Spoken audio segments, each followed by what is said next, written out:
त्याच्यामुळं विलास काहीतरी आम्ही घेतलाच ना निर्णय.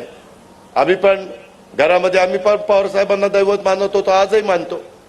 परंतु कुठंतरी आज देशाला मोदी साहेबांच्या सारखा मजबूत नेता मिळालेला आहे आणि आज त्यांच्या पाठीशी उभं राहणं आणि देशाची प्रगती करून घेणं, जगामध्ये देशाचा मान सन्मान वाढवण्याच्या करता त्यांना पाठबळ देणं हे आपलं काम होतं. म्हणून आपण त्या ठिकाणी केलं.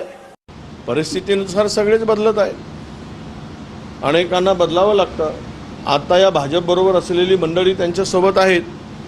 3 वर्षानंतर ते कुठे दिसतील पुढच्या निवडणुकीमध्ये याचा हळूहळू अंदाज यांना येणं सुरू झालं आहे.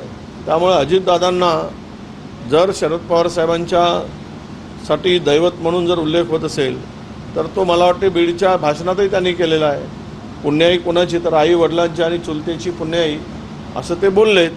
म्हणजे स्पष्ट आहे की त्यांच्या मागे काकांची. पढ़ते रहिए fight against criminal daily newspaper.